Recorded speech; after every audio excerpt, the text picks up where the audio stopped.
hemos llegado ya a esta tercera y última jornada del sexto congreso doceñista y hemos llegado también a la última sesión de comunicaciones, que es el cometido que tenemos ahora por delante.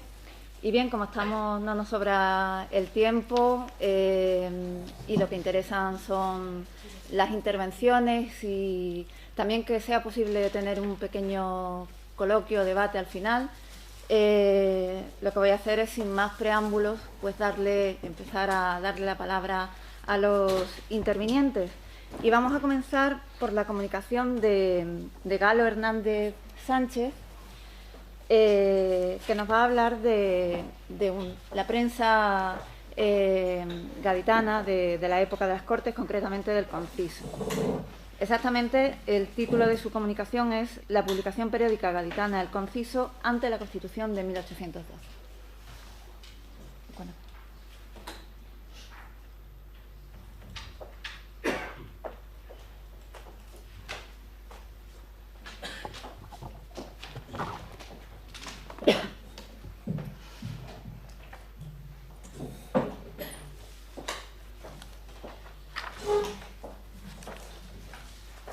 Buenos días. Yo voy a hacer una pequeña comunicación sobre la publicación periódica gaditana liberal El Conciso ante la Constitución de Cádiz de 1812. ¿Qué es lo que intento hacer con esta comunicación? Pues un acercamiento a la actitud, a la posición, a la opinión de la publicación liberal El Conciso con respecto a la Constitución del 19 de marzo de 1812, la PEC. Esta publicación periódica será una más de la explosión periodística que surge en el enclave gaditano durante el periodo de las Cortes, al abrigo del decreto de libertad de prensa legislado por las Cortes de Cádiz. Y esta publicación pues durará entre 1810 y 1814.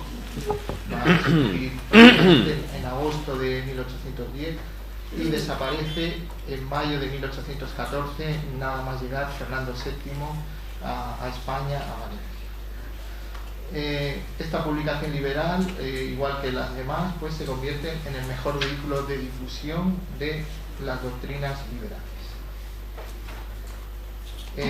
Desgraciadamente, para el liberalismo y para el progreso, el desarrollo y el bienestar de España,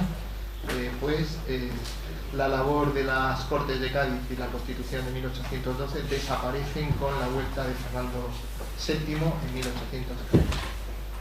Y esta publicación ha sido consultada en Internet, en la página web del Ministerio de Cultura, de la Hemeroteca Histórica Virtual. Para el caso de Cádiz hay varias publicaciones digitalizadas y cómodamente se puede consultar el contenido de estas publicaciones periódicas en la web. En primer lugar, haríamos un acercamiento a la publicación periódica liberal El Conciso. Como vuelvo a repetir, es una publicación periódica que cronológicamente se extiende entre el 24 de agosto de 1810 y el 11 de mayo de 1814, es decir, el periodo de las Cortes de Cádiz, porque las Cortes de Cádiz se convocan o se inician su andadura en ese mes de agosto de 1810. Es una publicación que sale los días pares. Los responsables de la publicación son Juan Girando, Sánchez Barbero y Pérez Ramajo, todos ellos liberales convencidos. La publicación periodística, el producto periodístico, pues es bastante sencillo, austero, varía entre 4 y 8 páginas. Es una presentación, ven el texto continuo, sin diferenciación de columnas, y colocando la información seguida sin apenas diferenciación entre las secciones, aunque ven que debajo de la fecha y de números siempre colocan que este es de 1812, año 5 de la gloriosa lucha del pueblo español contra la tiranía. Llevan la cronología de la guerra de de la independencia, y siempre lo que ponen en primer lugar es la información de las sesiones de Cortes. Se puede decir que el Conciso es la publicación periódica oficial de las Cortes de Cádiz. Y como pone ahí, pues está un real y tiene 4 páginas, y hay días que tiene 8 páginas el logo. Para la existencia de estas publicaciones periódicas liberales, pues es muy importante el decreto de libertad de prensa e imprenta. Según el profesor Almuña, ese decreto de libertad de prensa y de imprenta es muy permisivo y tolerante, libertad total. Como muy bien nos dice, el autor o el editor son los responsables de lo publicado y las penas son mínimas, y además en forma de multas.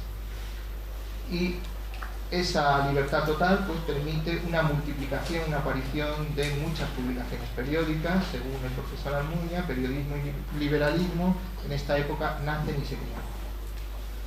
Como dicen los fundadores del Conciso, apareció porque nunca ha sido más conveniente que en la época actual propagar cuantas ideas y noticias puedan ser útiles a la nación. Es decir, aparece el concepto de opinión pública, y que es un concepto clave en el inicio de la época contemporánea.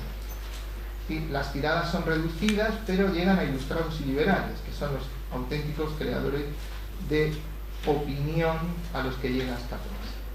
Y una vez más, citando al profesor Almuña, el Conciso representa el modelo de prensa o modelo patriótico, que es muy liberal y prácticamente sin ningún tipo de control. En cuanto al análisis de contenidos o a lo que yo he hecho más referencia, ha sido en primer lugar a la convocatoria de Cortes en septiembre de 1810.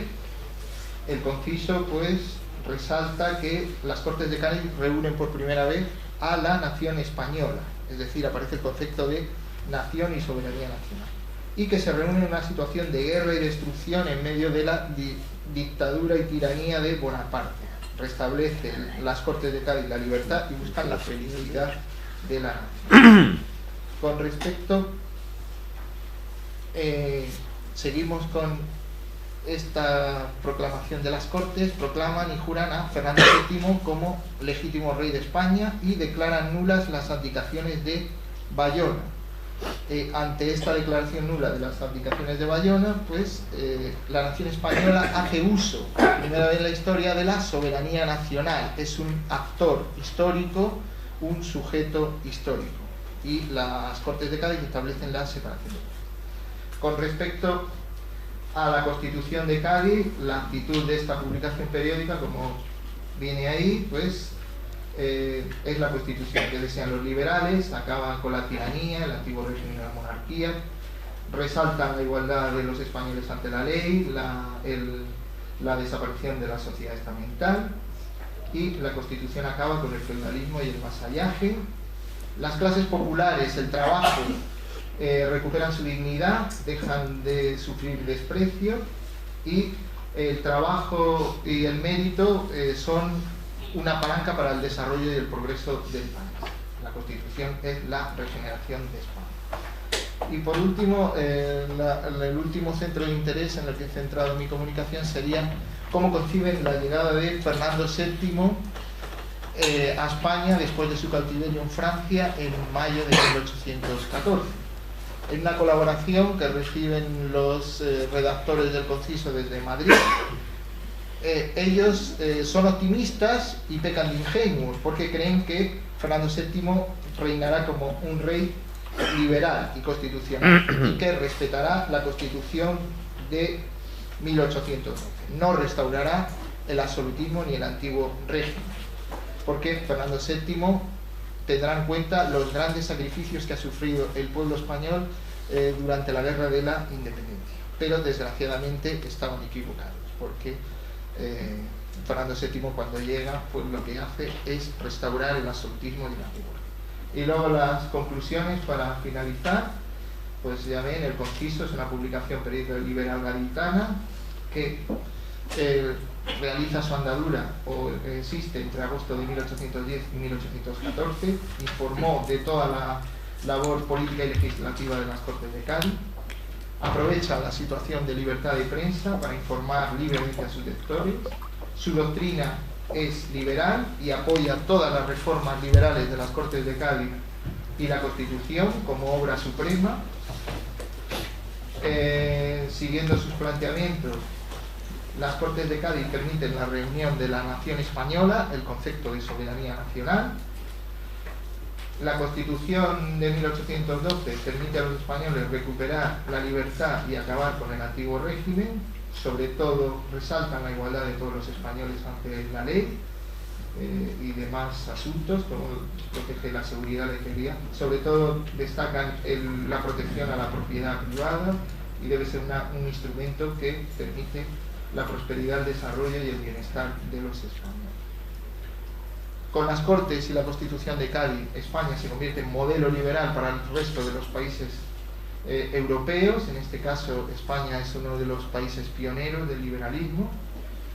A continuación, cuando Fernando VII llega a España, esperan que gobierne como un rey liberal y constitucional, pero estaban completamente equivocados porque restaura el absolutismo y el antiguo régimen. El Conciso, al igual que el resto de los periódicos gaditanos, juega un papel fundamental como medio de comunicación social y como medio de formación de opinión pública. Funciona como un auténtico parlamento de papel. Este periódico llega sobre todo a minorías, a élites, a grupos ilustrados y liberales no mayoritarios, pero esos pocos se convierten en focos difusores de propaganda y creadores auténticos de opinión pública. En este periódico liberal pues, se concibe un cambio en el lenguaje político-periodístico, aparecen términos como libertad, patria, nación, soberanía, constitución, pueblo, ciudadanos, etc. Y para terminar, como señala muy acertadamente el profesor Armuña, estos periódicos liberales y periodistas liberales se erigen en motores del liberalismo. Su compromiso llega al heroísmo y a la batalla por el triunfo de la libertad. Se puede decir que el Conciso está a favor de una imagen de España, de un sueño de España ideal, una ilusión que desgraciadamente no llegó a ser. Muchas gracias.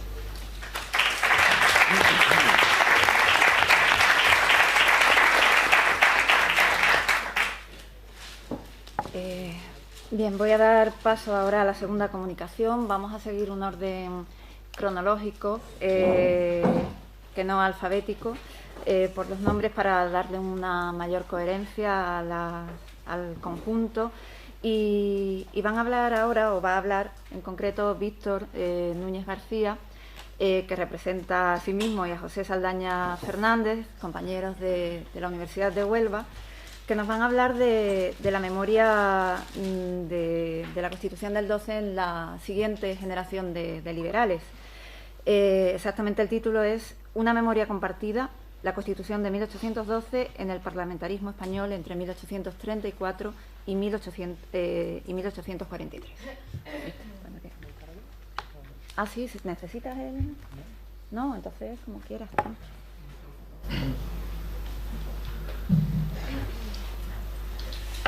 Buenos días a todos y mis primeras palabras, nuestras primeras palabras en nombre de José Saldaña, que es el coautor, y en el mío propio, voy a hablar en nombre de los dos, son de agradecimiento a la organización de este encuentro por haber sido tan receptivos con esta propuesta y por supuesto a todos vosotros por vuestra presencia. Las Cortes de Cádiz, la generación del primer liberalismo español y la Constitución de 1812 como producto jurídico de aquellas intensas sesiones parlamentarias siempre han despertado un gran interés e incluso pasiones políticas encontradas, entre comillas, tanto desde los propios coetáneos como desde el gremio de los historiadores e historiadoras, como es natural, inscritos en 200 años de evolución de la disciplina y de los propios paradigmas historiográficos. La Constitución de 1812 se ha analizado y estudiado en profundidad cuantitativamente y cualitativamente, desde una multiplicidad de enfoques. Sus aportaciones jurídicas, su significado político, su papel de bisagra histórica entre el antiguo régimen y el nuevo, su proyección exterior, tanto en América Latina como en la oleada revolucionaria de 1820, o desde conceptos como nación, patria, etcétera, etcétera, etcétera. La verdad es que ha sido estudiada desde una multiplicidad de enfoques. Además, la cercanía y la llegada de la efeméride del Bicentenario está trayendo consigo una entusiasta relectura historiográfica sobre esta materia. Pero bueno, creo que sobre esto no hay nada más que decir, es bastante sobradamente conocido. En estos minutos vamos a presentar, mi compañero y yo, las primeras conclusiones preliminares de una investigación en proceso y de mayor calado. En todo caso, nos remitimos al libro de actas para alcanzar una visión más completa de lo que estamos proponiendo. Nuestro planteamiento parte del acercamiento al texto constitucional de 1812 con el objetivo de analizar la memoria generada en la siguiente generación de liberales españoles, la que trata de dirigir, tras la muerte de Fernando VII, la implantación definitiva del liberalismo en el país durante las regencias de María Cristina de Borbón y de Espartero. La etapa analizada está marcada por la inmadurez que muestra el sistema político que se pretende consolidar y por la alta intensidad revolucionaria que despliegan fundamentalmente los liberales progresistas.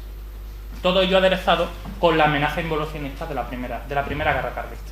En este contexto, la Constitución de 1812 se convierte en un lugar común en los diversos foros de discurso político, en la prensa, en el parlamentarismo, en el ámbito parlamentario, en las instituciones revolucionarias, en las juntas revolucionarias que se activan en la época, y además de un arma política potencialmente rentable en determinadas circunstancias del juego político bipolar en la época. Se comienza a utilizar la Constitución en esta época como un arma política arrojadiza contra los rivales políticos. En concreto, ponemos el acento en las dinámicas de la vida parlamentaria de estos años, donde la Constitución de 1812 es un asiduo argumento en el debate político. Se aludirá al texto en debates de calado jurídico y técnico, especialmente la legislatura constituyente en que es reformado, en debates con carga política e ideológica, y también como fuente y referente legislativo.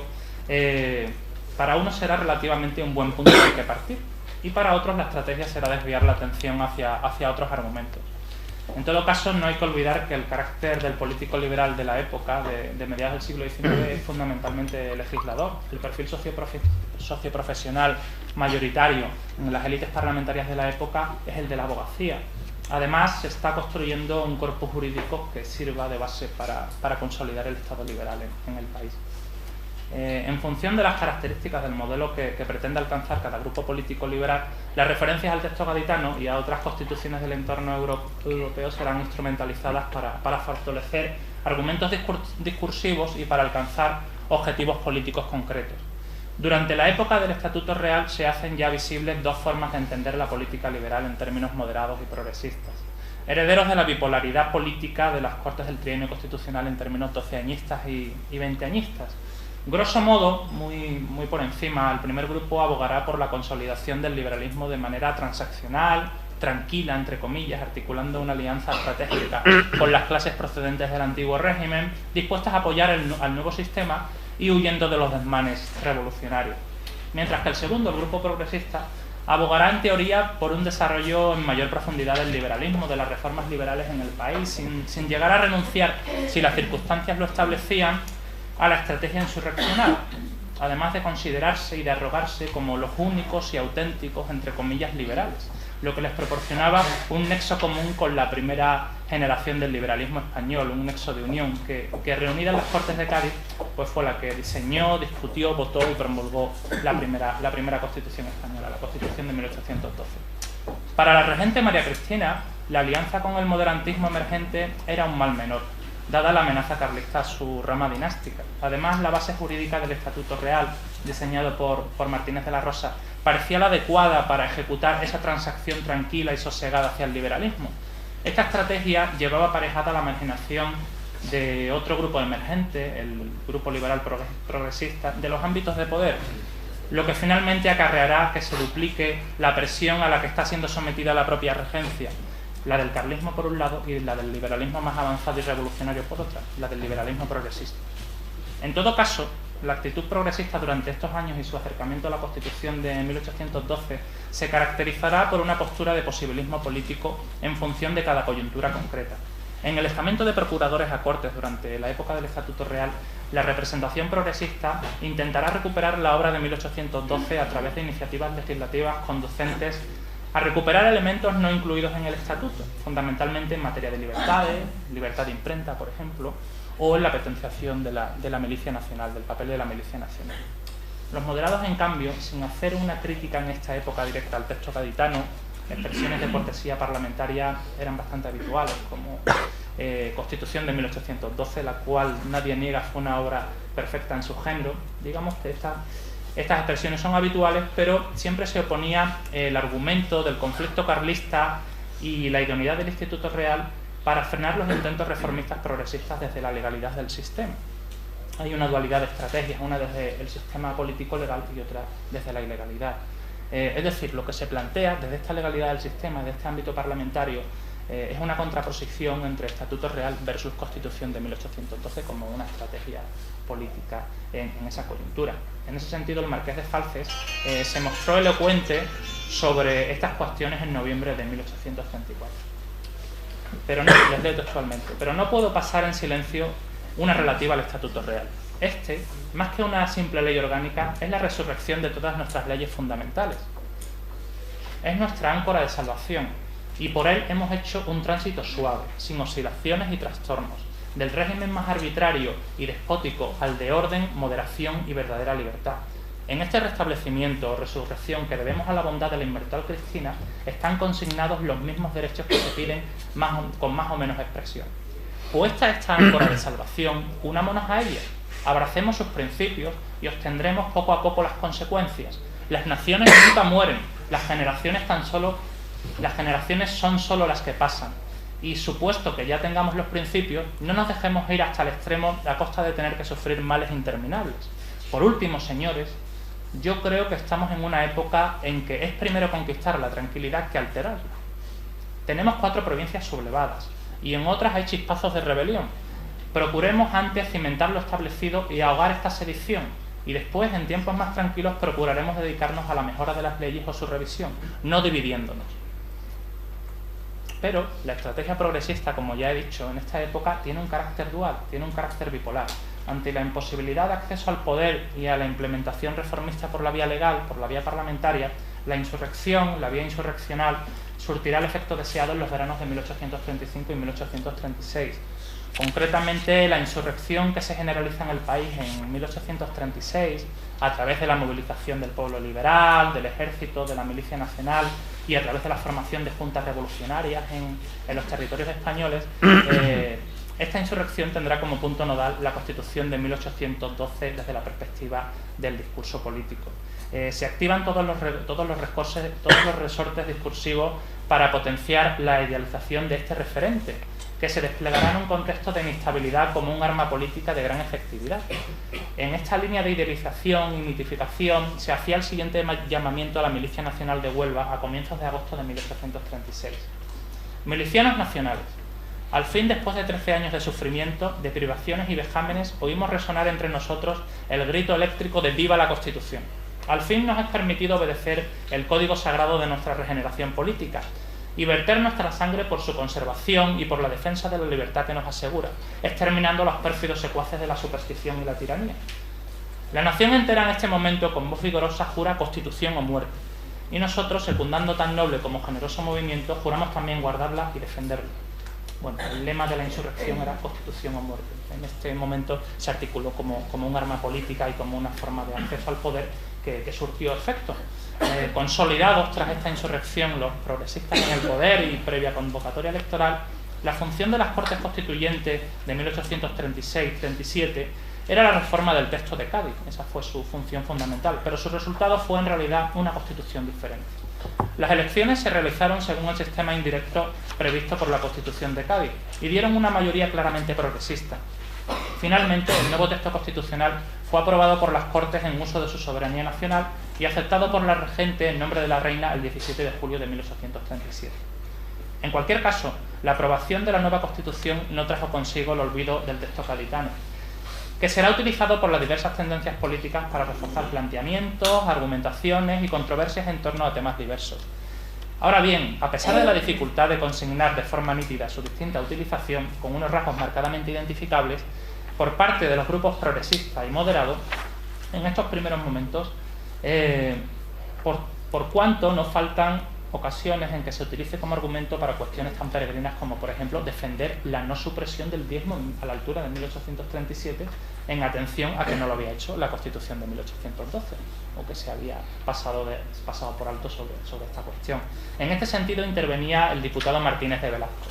Si las Cortes de Cádiz, atendidas las circunstancias en que la nación se hallaba, tuvieron por conveniente no suprimir el diezmo, después de transcurridos 24 años y en las circunstancias en que nosotros nos encontramos, ¿podrá aquello presentarse como un argumento para decir que no es conveniente? ¿O incluso suprimir el diezmo? Bueno, este discurso es de junio de 1837. O, por otra parte, la intervención del diputado Pablo Matagil, cuando, en sentido contrario, sostenía que no quería buscar autoridades de concilios ni otros autores. Únicamente citaré la misma Constitución de 1812 en su artículo 172. Paulatinamente se constata una visión contraria que a grandes rasgos presenta a los progresistas como defensores de la obra legislativa de 1812, cuya continuidad se establece en 1837, mientras que sectores más moderados defienden la independencia entre ambos textos, rompiendo así con la continuidad que de forma implícita atribuían los progresistas a ambas constituciones. Si bien es cierto que, de forma harto temprana, los diputados de tendencia progresista manifestaban la conveniencia de un texto como el de 1837, reformado y ajustado a las circunstancias del momento. No es menos cierto que lo hacían sin renunciar a la herencia de 1812 desde una postura historicista. Así lo manifiesta, por ejemplo, Salustiano de Olózaga en la sesión del 20 de junio de 1837, cuando abiertamente sostenía la necesidad de la reforma sin renunciar en ningún caso a la conexión con el texto gaditano. ¿Habrá por ventura quien sienta en su corazón latir sangre española que quiera que perdamos en nuestras instituciones el origen de la Constitución de 1812, con las mejoras que el tiempo ha indicado y que nosotros acabamos de adoptar? ¿O se querrá provocar una reacción a favor de esa misma Constitución de 1812?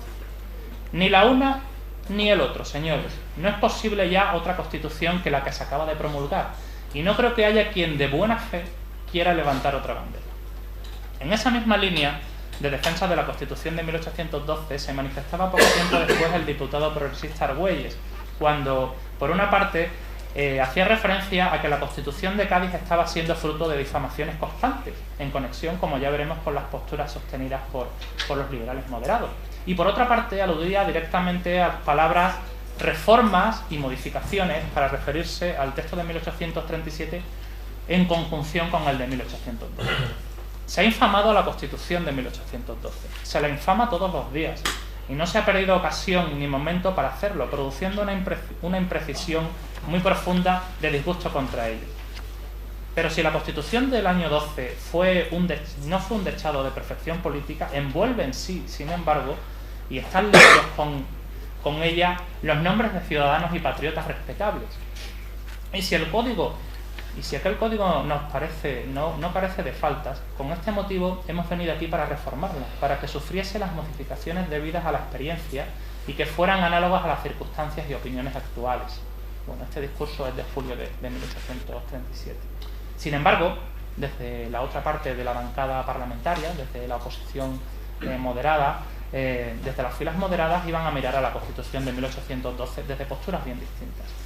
En efecto, si bien coincidían con los anteriores en cuanto a la defensa del nuevo texto constitucional de 1837, en cambio se distinguían a la hora de trazar las conexiones entre este y el anterior de 1812. No en vano el propio diputado moderado Martínez de la Rosa criticaba abiertamente, ya en la siguiente legislatura, en abril de 1838, al progresista Argüelles por considerar que la Constitución de 1837 no era más que una versión de la de 1812, y defendía en cambio que ambas son totalmente distintas e independientes, e incluso contrarian algunos de sus planteamientos.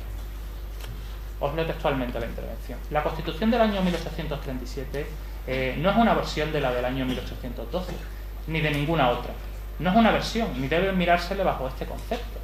No es ahora del caso entrar a hacer el parangón y cotejo de una y otra Constitución, pero sí creo muy conveniente decir que en sus principios, en sus bases capitales, en su índole, en su espíritu, en su vida, en su esencia misma, son enteramente distintas, si es que no son contrarias. Ambas constituciones son diferentes, son distintas, no tienen nada en común. Así pues, sería emprender una senda extraviada el que, al hacer las Cortes presentes y las sucesivas, las leyes orgánicas, miraran la Constitución de 1837 delante y al trasluz de la de 1812. La Constitución de 1837 es la Constitución de la Nación. La Constitución de 1812 no es más que un documento en el archivo de la historia. La Constitución de 1837 es la piedra de toque en que debemos ensayar esta ley y todas las demás. Bien, sí, ya estoy terminando. Incluso más allá de las palabras formalmente adulatorias hacia la Constitución de 1812 que puntualmente se dirigen desde estas filas moderadas, desde el moderantismo, el hecho cierto de que a la altura de 1838 las manifestaciones sobre la época gaditana en esta etapa posterior son menos indulgentes, de tal manera que se sitúan en un punto muy distante de su obra legislativa, a la que se califica, como lo hace Antonio Alcalá Galiano, de sustentar ideas retrógradas, nada acordes con la época desde la que se habla. Palabras de Alcalá Galiano. Es indudable que son retrógrados los que abogan por las doctrinas de 1791 y 1792, como lo son también los que en 1838 abogan por las doctrinas de 1812, porque el siglo adelanta, el entendimiento humano camina sin cesar a su perfección, a pasos de gigante, y la ilustración se difunde por todas partes. Bueno, se estaba acusando al progresismo de retrógrado por esa visión historicista y esa herencia moral de la Constitución de 1812 y de las Cortes de Cádiz. En definitiva, para finalizar, a finales de los años 30, la imagen de la Constitución en los discursos progresistas y moderados tomaría un cuerpo diferente, síntoma inequívoco de los referentes míticos que definirían a unos y otros a partir de entonces. El texto gaditano se convirtió en un recurso operativo en el juego de fuerzas sociopolíticas de los dos grupos liberales, utilizado en determinadas circunstancias, principalmente por parte de los progresistas, como argumento para azuzar a las masas, al ejército, a la milicia nacional con el objetivo de alcanzar el poder. El caso más claro es el del verano de 1836, del que ya hemos hablado. En cambio, para los moderados se convirtió en un argumento político y discursivo de primer orden la necesidad de desmontar el nexo de unión que sus rivales políticos se esforzaban por mantener latente entre las Cortes de Cádiz, su obra jurídica, y el progresismo de los años 30. Eso es todo, gracias. Bien, gracias.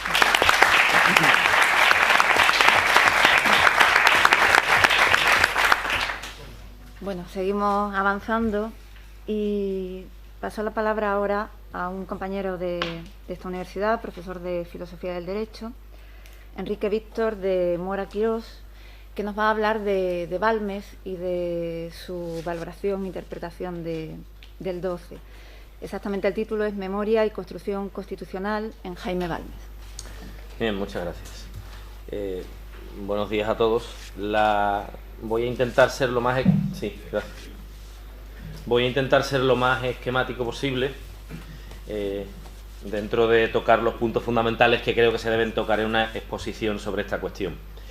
Bien, la aspiración de este trabajo es ofrecer una visión panorámica de cuáles serían los rasgos fundamentales que definen la comprensión balmesiana de los momentos constitucionales de la España del siglo XIX hasta ese momento. Estamos hablando de los años 40 al 46, cuando Balmes escribe sus escritos políticos, los dos tomos de sus escritos políticos. Como digo, la comprensión en Jaime Balmes de esos momentos constitucionales, tanto pasados como presentes, y las críticas a la praxis constitucional y a la praxis política del siglo XIX, que es a lo que se dedica fundamentalmente sus escritos políticos, y las alternativas, o la alternativa que él presenta, el modelo constitucional alternativo que él presenta desde una óptica, digamos, desde una óptica claramente conservadora, claramente autoritaria. El punto de partida de Jaime Balmes para analizar pues todo el momento constitucional de la España del siglo XIX radica, como es natural, en la Constitución gaditana de 1812. ¿Qué es lo que observa Balmes en la Constitución gaditana de 1812? Al analizarla observa que quizás la Constitución de 1812 es el punto de partida a través del cual, nos dice textualmente, pareciera como si todas las demás constituciones, estamos hablando de 1812, y aunque habla de todas las demás constituciones, realmente, bueno, sí, también el Estatuto Real, 1812, el Estatuto Real y la vigente Constitución hasta ese momento de 1837. Y Balmes nos dice que pareciera como si todas las demás constituciones hubieran heredado, dice una cita textual, las enfermedades de su progenitor. Claro, esto nos obliga a hacernos una pregunta: ¿qué es lo que ve Balmes en la Constitución de 1812 como germen de todos los males o de todos los defectos de las demás constituciones. Bien, para Balmes, la Constitución, en el texto gaditano observa, por una parte, inconsistencia, por otra parte, debilidad, y por otra parte, 3 puntos serían más o menos la crítica fundamental: el carácter contradictorio que desde entonces muestran los textos constitucionales en relación con la sociedad que han de regir. Él pone una serie de ejemplos o ilustra estas afirmaciones con una serie de ejemplos, ¿no? Y nos dice: la Constitución de 1812 es una Constitución que él califica de inspiración revolucionaria y que se articula en medio de una situación social en la que el pueblo español está peleando, está luchando fundamentalmente por el rey. Y consagra una serie de doctrinas, una serie de prácticas del liberalismo más avanzado en aquel momento, frente al pueblo español que está unido por 2 conceptos, digamos, tradicionales en la lucha contra el francés: el concepto de rey y el concepto de religión. Quizá una cita textual de Jaime Balmes, de nuestro autor, pues ilustre mejor esto que estamos diciendo, que pertenece a sus escritos políticos. Y nos dice: esa obra, refiriéndose a la Constitución de 1812, a la cual se quería imprimir el sello de la inmortalidad, no parece sino que ha sido destinada a ser el juguete de los caprichos de la fortuna. Apenas nacida, murió de mano airada, resucitada en 1820 otra vez, y en breve pereció de muerte violenta. Y cuando volvió a resucitar en 1836, ya no fue para vivir, sino para demandar los honores de la sepultura, que efectivamente le fueron otorgados con la condición expresa de que se había de morir dentro de pocos meses, bien que llevándose el consuelo de que dejaba heredera en la de 1837. Además, dice Balmes, ¿qué es lo que produce dicha Constitución? Dicha Constitución, y ya lo hemos señalado, él lo ha apuntado, es que a pesar de su talante democrático, él entiende que la voluntad del pueblo español no se tuvo en cuenta. Volvemos a una cita textual. Nos dice Balmes: ¿qué puede haber de más amplio en pro de las facultades populares que la Constitución de 1812? ¿Qué código le lleva a la delantera en asentar y aplicar doctrinas democráticas, en consignar derechos, en disposiciones a propósito para revolver las masas y llamarlas a tomar parte en materias de gobierno? Y sin embargo, está fuera de toda duda para todo hombre imparcial y entendido, nos dice Balmes, que nunca fue menos consultada la voluntad del pueblo español y nunca fue menor su influencia en los negocios públicos que en las breves épocas en que ha estado en vigor aquel código. Que si alguno quisiere contradecirme en este punto, solo le diré que dé una ojeada a las sesiones de corte, colecciones de decretos, en una palabra, a casi todos los documentos de la época, y que reflexione un momento si hay allí algo que se parezca a las ideas y costumbres del pueblo español tal como se hallaba entonces. A juicio de Balmes, estas son las razones que han producido, que vienen produciendo los factores de inestabilidad que adornan o que conviven con todas las constituciones que hasta ese momento han estado vigentes en España. Uno de los elementos que Balmes señala como característicos de la debilidad constitucional es la falta de mayorías necesarias del régimen constitucional español. El hecho de que la Constitución no ha sido una Constitución, vamos a decirlo en términos modernos, una Constitución de amplio consenso, sino siempre la Constitución de un partido o de una facción. ¿Qué es lo que ha producido, según nuestro autor, el enfrentamiento constante y las diferentes insurrecciones, el clima español de enfrentamiento y de insurrección? Bien, pero ¿a qué aspiraría la construcción constitucional de Balmes frente a la crítica que realiza a los modelos constitucionales? Con carácter genérico, Balmes habla de que la Constitución debe producir, debe producir una armonía, debe existir una armonía entre la Constitución y las ideas y costumbres del lugar que se pretende regir, lo que sería la coincidencia del espíritu constitucional con el llamado espíritu del país. Esta idea no es nueva, no es una idea solamente de Jaime Balmes. Ya Martínez de la Rosa, por ejemplo, cuando se fija en el modelo inglés, habla de ese necesario hermanamiento entre los intereses de la sociedad y las instituciones políticas. Por tanto, para Balmes las constituciones deben ser instrumentos que permanezcan por encima de los cambios políticos, lo cual no impide que, llegado el caso en determinadas circunstancias y previo un análisis de la necesidad, la Constitución pueda o deba ser reformada. En este sentido, él entiende que la Constitución de 1837 debe ser reformada. ¿Cómo debe ser la reforma? Ya lo apuntamos al principio. En Balmes la reforma tiene un matiz claramente conservador y autoritario. ¿Y qué es lo que para él ha sucedido con la Constitución de 1837 como para que deba ser reformada? Balmes lo que nos dice es que realmente la Constitución, a su juicio, la Constitución de 1837 no ha existido en la práctica, a pesar de que se la ha proclamado vigente, a pesar de que teóricamente se han seguido los pasos y el procedimiento de llegar a la vigencia de una Constitución, en la práctica esa Constitución no ha existido. Ciertamente esto a Balmes le parece un escándalo, el hecho de que una Constitución en la práctica no exista y se vulnere constantemente, nos dice Balmes, es un verdadero escándalo. ¿Por qué? Porque acostumbra a los pueblos al menosprecio de las leyes, y no hay nada más negativo, no hay nada más letal para una sociedad que pretende vivir conforme y civilizadamente con las leyes políticas modernas que acostumbrarse al menosprecio de las leyes. Pero sin embargo incluso Balmes llega más allá porque nos dice que a pesar de que es doloroso constatar que en la práctica la Constitución de 1837 no ha existido en la práctica, él entiende que realmente no ha existido en la práctica porque tal y como estaba conformada la Constitución de 1837, su propia conformación y su propia historia abocaba a esa vulneración constante. ¿Por qué? Balmes apunta una serie de argumentos. Él nos dice, la Constitución de 1837 es una Constitución que se gesta en un clima de violencia, textualmente es hija de la violencia, nos dice Balmes, es la Constitución de un partido, es una Constitución progresista, se articula una soberanía nacional prescindiendo del trono. Para Balmes es esencial en el concepto de soberanía, la clave doctrinal del rey con las cortes, la célebre fórmula moderada, la soberanía nacional prescindiendo del trono, y que incluso nos dice, pero es que incluso si el trono hubiera concurrido a esa conformación de una idea de soberanía o de una articulación de la soberanía, el propio factor empírico de la minoría de edad de la reina quitaría validez a dicha concurrencia, ¿no? Balmes es un fustigador constante de todas esas intrigas y clima de inmoralidad palaciega que se gesta en torno a esos años de minoría de edad de Isabel II. De ahí arranca la propuesta, de todas estas críticas arranca la propuesta constitucional de Jaime Balmes. Una propuesta constitucional donde el trono debe ser, él entiende que el trono debe ser el motor de la reforma, y que pasa por articular un texto constitucional que contenga el menor número de artículos posible. Balmes incluso ironiza con esta cuestión, diciendo que bastaría con que el texto constitucional tuviera solo 2 artículos, ironizando, ¿no?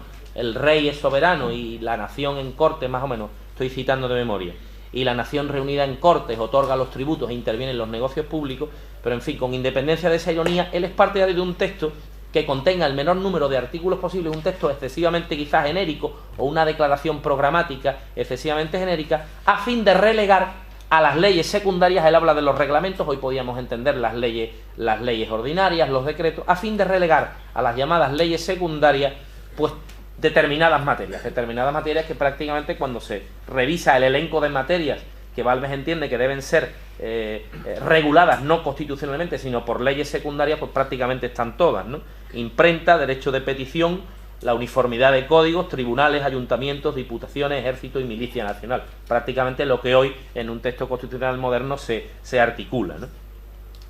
Y al mismo tiempo una configuración distinta de las Cortes que refleja esa idea que refleja una idea de cortes estamentales donde estén llamados los grandes intereses de la nación.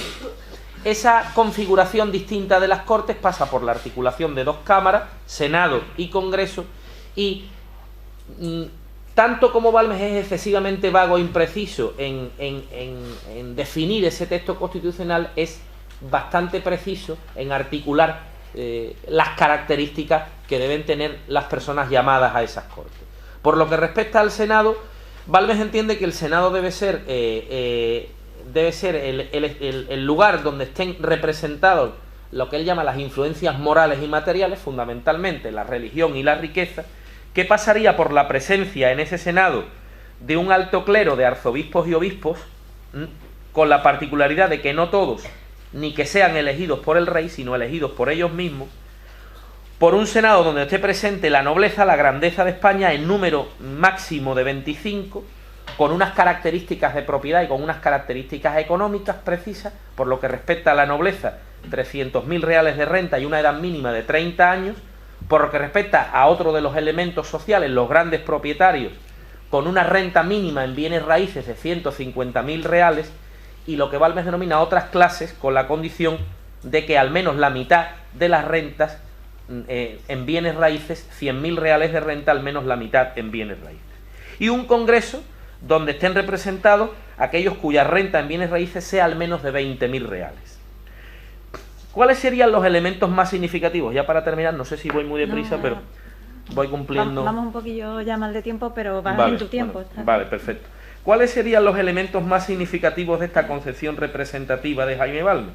Bueno, para no extendernos excesivamente, aquí hay un cúmulo de influencias y de doctrinas que están presentes, bueno, pues en todo el siglo XIX, incluso un poco más allá, ¿no?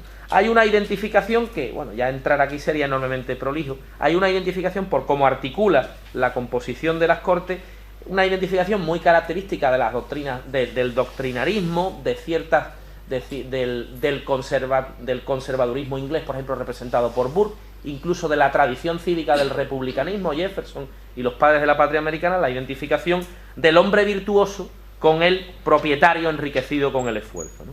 Hay también influencias del pensamiento conservador, de Bonal, el vizconde de Bonal habla de la idea de hombre propietario como hombre social, del doctrinarismo de Guizot, del pensamiento conservador de Burke, e incluso, como he dicho, de la tradición, de cierta dimensión de la tradición del republicanismo cívico, los padres de la patria americana, Jefferson, y toda la idea del hombre propietario como hombre representante, como hombre dedicado a la política. Nada más, muchas gracias.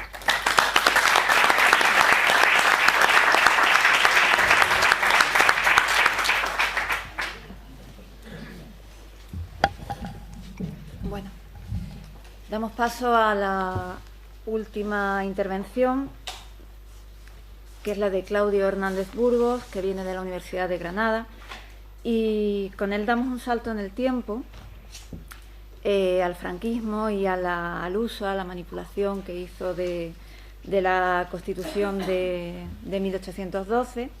El título de su intervención es La creación de la raza, la guerra de la independencia a medida del franquismo.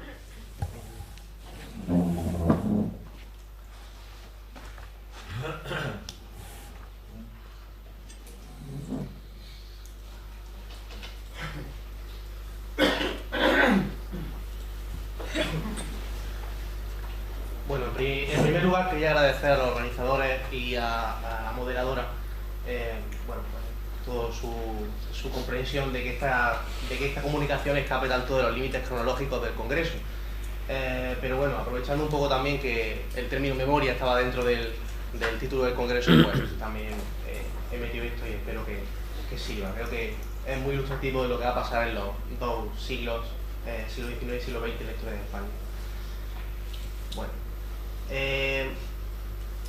tengo que hacer unas reflexiones previas que creo que son necesarias para entender cómo va a utilizar el discurso, cómo va a ser el discurso del régimen franquista y cómo va a configurarse.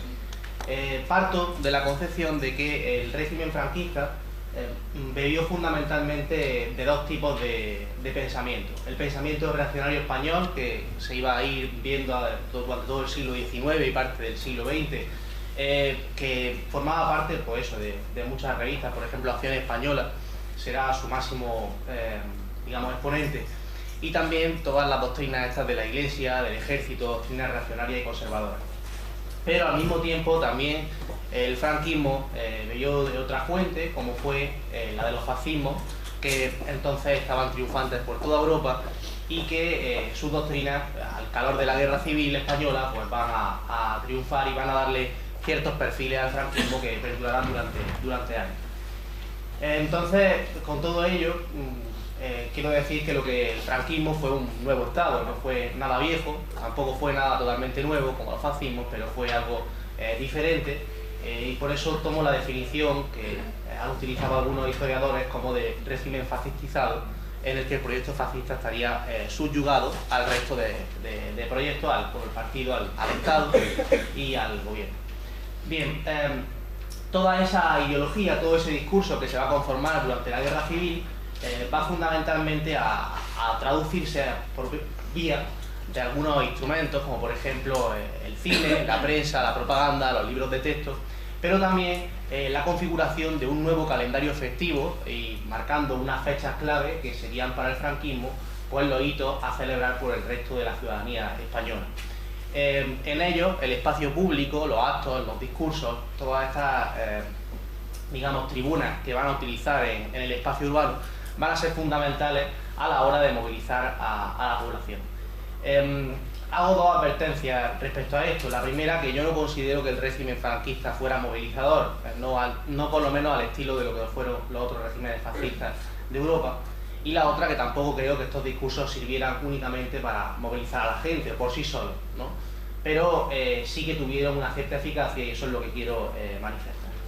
Entonces, en esta comunicación, como pongo ahí, voy a tratar de ver cómo el 2 de mayo fundamentalmente y la Guerra de la Independencia fueron utilizadas por el régimen franquista a lo largo, pues, fundamentalmente de la Guerra Civil, pero también en la posguerra española. Esto es lo que he contado. Bien. A partir de aquí, lo primero que tenían que hacer el régimen franquista era, y desde los inicios lo hizo, era definir una política del pasado. En esa selección del pasado, por supuesto, se tenía que decidir qué hitos y qué personajes y acontecimientos de la historia iban a ser recordados y cuáles no, ¿no? Por supuesto, el siglo XIX, la institución libre de enseñanza, todo lo que tenía que ver con el liberalismo, que había marcado todo ese siglo XIX, pues iba a formar parte del olvido y de la memoria del franquismo. Mientras que otros acontecimientos, figuras por ejemplo como Viriato, el Cid Campeador, acontecimientos como el descubrimiento de América o por ejemplo los sitios de Numancia, la resistencia numantina, o por ejemplo fechas como 1808, la Guerra de Independencia, pues sí formarían parte de esa memoria del franquismo que transmitiría a los españoles. Por supuesto, el franquismo no fue el primero que utilizó este tipo de mito y el que miraba al pasado y a esa época de la grandeza de España, sino que ya durante el siglo XIX y parte del siglo XX, pues otros pensadores lo hicieron. Por ejemplo, Ramiro de Maeztu, en las páginas de Acción Española, se lamentaba de que llamaran cavernícolas a los españoles amantes de la gloria del pasado. Y por tomar una referencia de tipo fascista, Jiménez Caballero hablaba de que era hora de terminar con los pesimismos españoles y prepararse para el resurgimiento hispánico de batallas como Covadonga, Las Navas, Granada o Lepanto. Esta mirada al pasado fue fundamentalmente útil durante toda esa guerra civil, como digo, para movilizar a la gente y para lograr adhesiones de la población. Como digo, no creo que sea suficiente para movilizar a la población, pero sí que tuvieron una cierta utilidad a través de todos los mecanismos de propaganda que el régimen utilizó. El mito de la Guerra de la Independencia, por supuesto, fue uno de los más útiles durante esa contienda. En primer lugar, porque se definió la guerra como una batalla de dimensiones colosales. La definición como cruzada religiosa, por ejemplo, por parte de la Iglesia, o la de guerra de liberación, o de guerra de reconquista, eran términos que al fin y al cabo hablaban de una batalla que estaba solo al alcance de unos pocos, ¿no? De una epopeya de la raza, como se definió en muchas ocasiones, y por tanto la guerra civil, la guerra de independencia venía pues perfectamente en sintonía con esta nueva concepción. La guerra de la independencia no fue utilizada solo por el bando franquista. Yo aquí solo trato el bando franquista porque, así podemos ver la evolución después de la guerra civil, pero por supuesto fue mucho más utilizada en algunos aspectos por parte del bando republicano. Aquí tenéis estos carteles, por ejemplo, el libro de Santiago Carrillo, este discurso, Fuera el invasor de nuestra patria, que tenía que ver mucho con esa guerra contra el invasor francés de 1808, y aquí el hermanamiento entre 1808 y 1936, de nuevo por nuestra independencia. Pero también, como digo, en el bando franquista esa guerra se va a utilizar. Tengo un discurso aquí de la Pasionaria. Ella decía: la guerra ha roto rápidamente esos marcos para transformarse en una guerra de la independencia, todo el pueblo en pie para impedir que nuestra patria sea hollada por la pezuña sangrienta de los rapaces extranjeros. Quiero decir que ese discurso fue muy útil, sobre todo en lo del levantamiento popular del 2 de mayo para la República Española. Frente a ello, el franquismo utilizó de una forma muy diferente la guerra de la independencia, pero también con fines movilizadores de cara a la lucha. En primer lugar, he establecido una serie de paralelismos Los dos, por ejemplo, los dos conflictos, 1808 y el de 1936, eran conflictos religiosos, tenían una dimensión religiosa. Durante la Guerra de la Independencia, los patriotas habían luchado por la religión.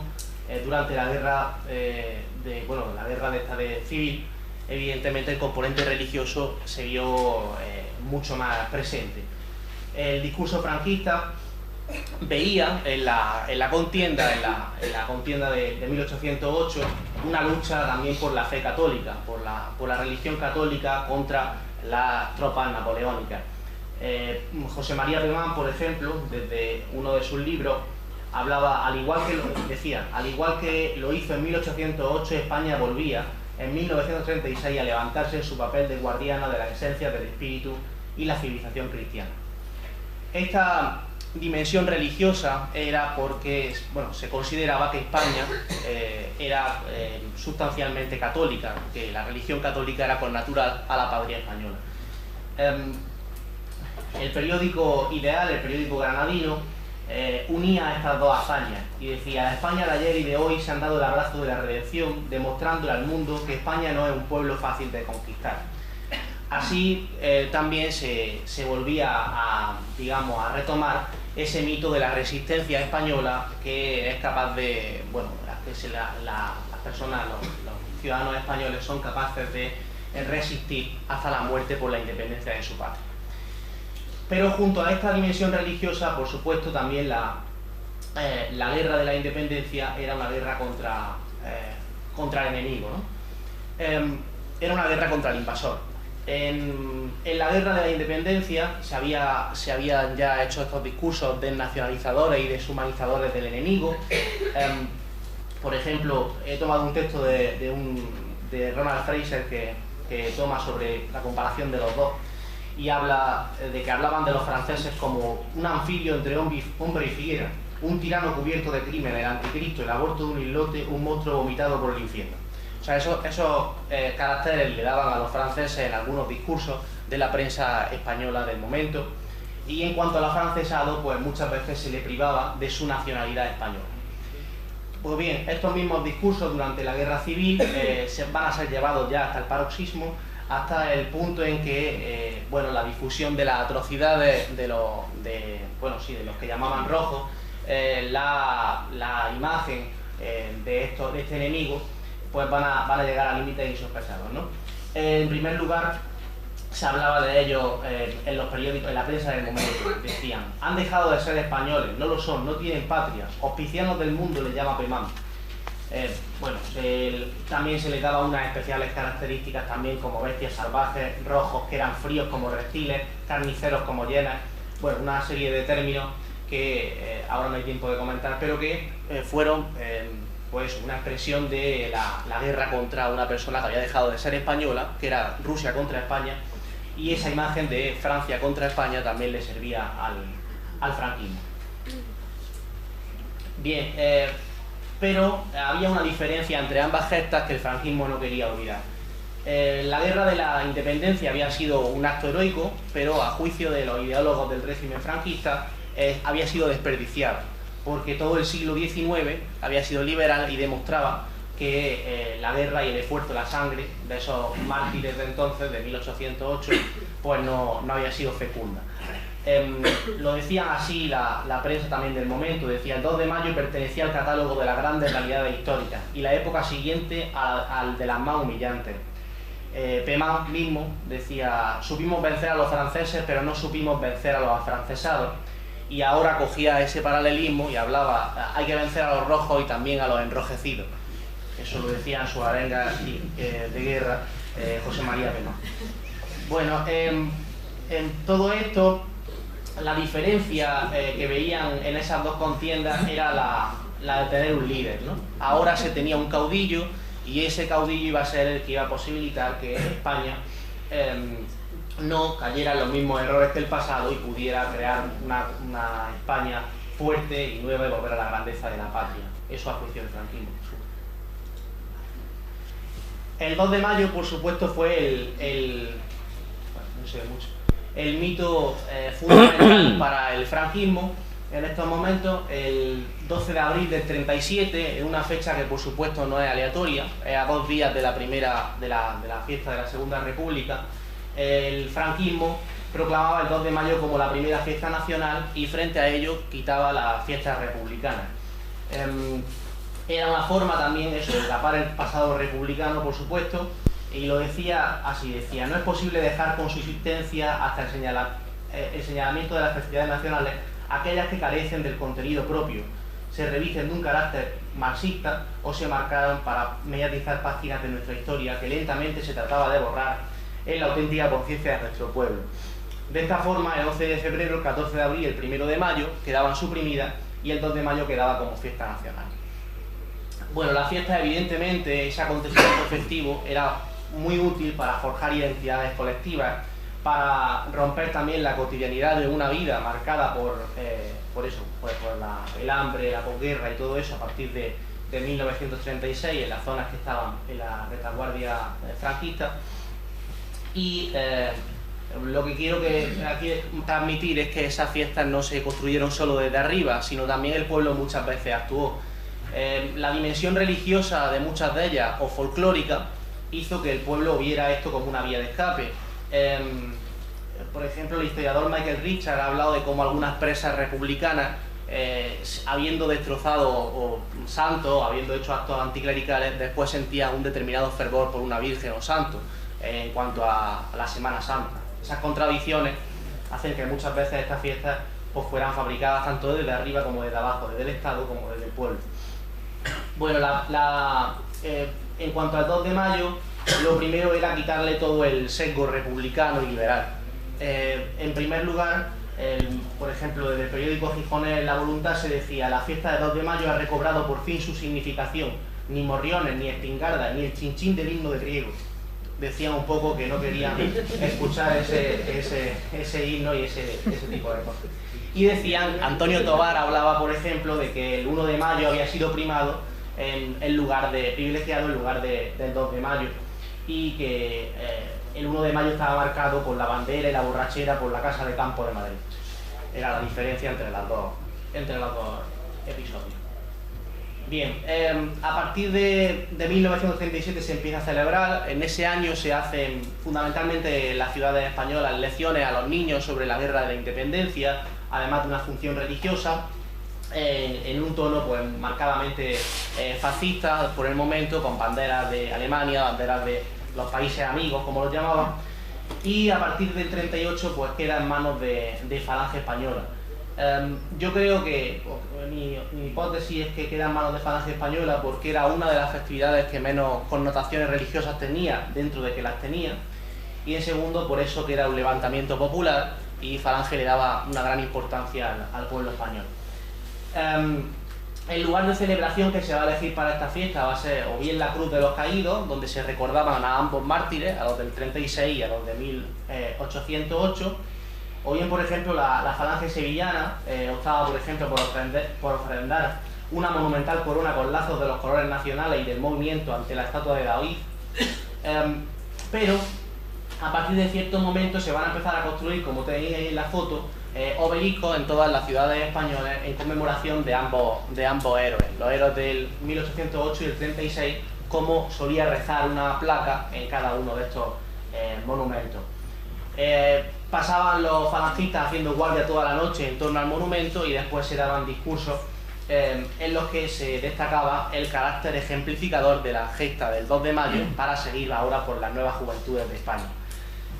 A partir de cierto momento, que es cuando las potencias fascistas caen en Europa y empieza el régimen a maquillar un poco toda esa retórica fascista y esa parafernalia, la celebración también cae en el olvido, por esa misma asociación que había producido entre Falange y el 2 de mayo.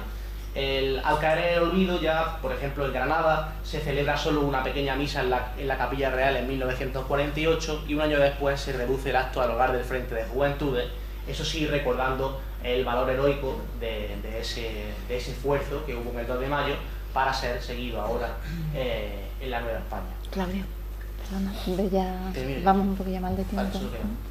Vale. Finalmente, para concluir, digo que a pesar de que la fiesta cayó en el olvido, hubo muchos ámbitos donde el recuerdo permaneció vivo. Por ejemplo, en el cine, ahí tenéis las dos películas así que se hicieron más importantes, Agustina de Aragón y El tambor de Bruch. Y también en el establecimiento de cátedras, la más famosa de ellas es la Cátedra Palafox, que se creó en Zaragoza, que sirvió para dar conferencias de eclesiásticos, nuevos falangistas, que dieron conferencias pues, muy patrióticas.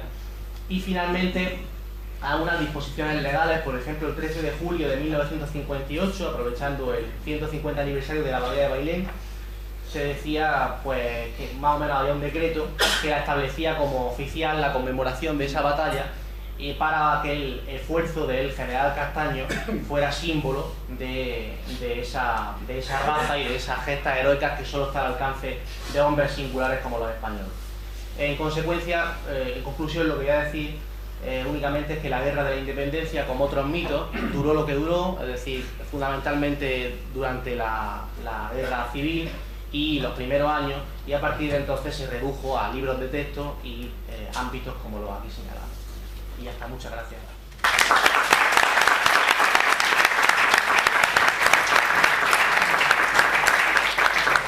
Bueno, muchas gracias a todos los comunicantes por los contenidos, por el ajuste al tiempo, por las prisas que he metido algunos, ¿no? Y bueno, realmente son y 10. Vale. Bueno, pues 5 minutos de coloquio.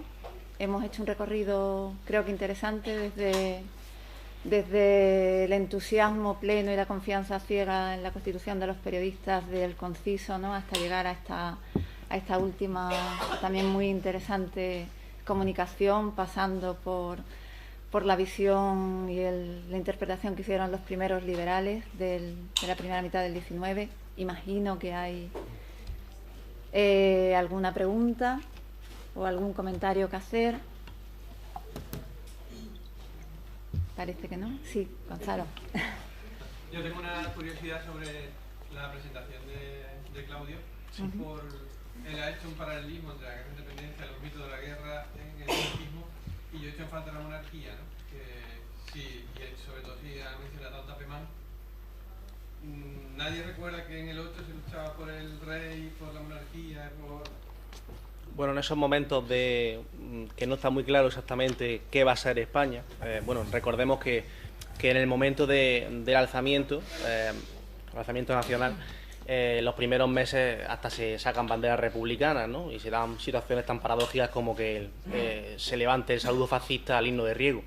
Entonces, estas cosas llamativas hacen que no se pueda hablar en estos momentos de la monarquía, no hacen referencias monárquicas en los discursos que ellos tengan.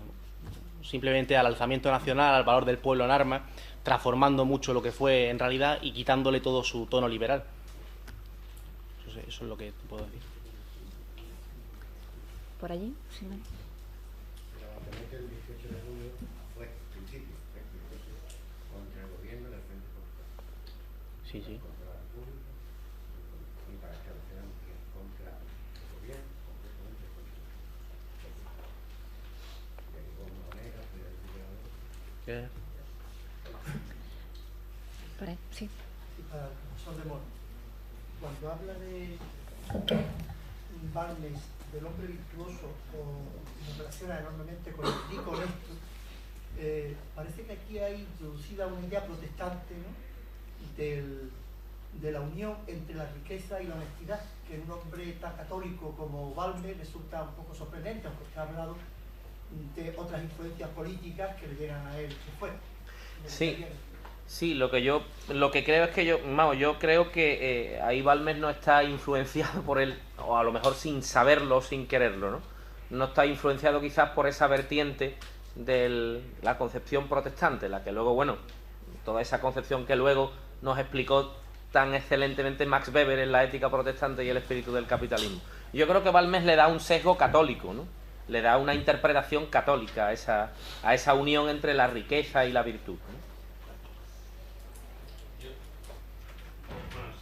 Sí, muy breve. No, con relación a esto, a su pregunta, ¿te parece que hay en la tradición del republicanismo cívico, hay una diferencia, es distinta a la del republicanismo calvinista, por ejemplo, ¿no? hay una referencia en la virtud cívica está concebida de otra forma. Esto es, el valor de la propiedad, en tanto que forma como condición de autonomía del sujeto, como condición para su independencia civil, que esa es la tradición calvinista democrática, y la tradición del humanismo cívico o del transhumanismo católico, a la que puede pertenecer Balmes, es la tradición que invoca la propiedad como posibilidad para intervenir en la ordenación de la vida social y tiene un matiz claramente conservador. Bien, pues vamos a dar por terminada la sesión de comunicaciones. Les emplazo dentro de 10 minutos para la siguiente conferencia y nada, les deseo que sigan disfrutando de la mañana.